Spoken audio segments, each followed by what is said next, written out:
CAMWorks has included a turning module inside of its software since its first appearance on the market, allowing the programming of turn parts on both lathes and mill turn machines.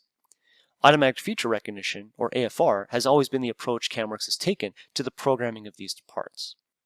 Past versions of CAMWorks have extracted all the turn features from a part, sometimes requiring the programmer to delete or redefine those features on their specific part to more accurately represent how they plan to program that part. The latest version of CAMWorks introduces a checklist for those turn features that now allows the user to predefine which features on their part they'd like the automatic feature recognition to find. So let's see how that works inside of CAMWorks 2025.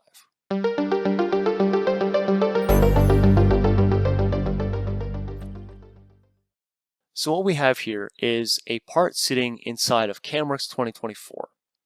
In its current workflow, when I run the extract machinable features, it finds every single turn feature possible on this part.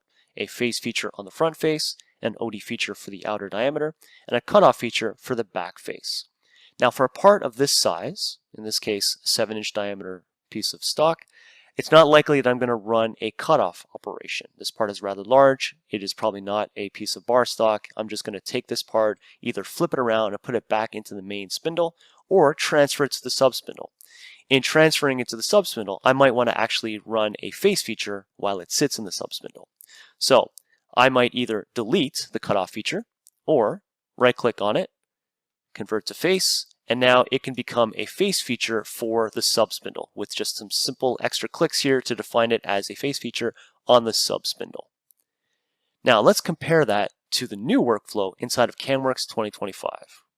Now we have a part, the same part, sitting inside of CAMWorks 2025, and before I click on Extract Machinable Features, I will go to our new checklist inside of the NC Manager, which now allows me to define which features I'd actually like the software to find for me. So in the previous part, we saw that it automatically found the cutoff feature. In this case, I have turned off the cutoff feature and turned on the face feature for the subspindle, the actual original programming intent I had with this part. So now I'll click on Extract Machinable Features, and we'll see that it finds the exact feature I was looking for right from the beginning. No need for extra clicks. To learn more about the turning module inside of CAMWorks, consider taking a look at our course on CAMWorks Turning, which covers all the functions and toolpaths for programming of your lathe parts. If you're interested in discovering what else is new in this year's version, be sure to explore the rest of the series for more information on enhancements to the user interface, machine simulation, mill turn enhancements, and more. Thanks for watching What's New in CAMWorks 2025.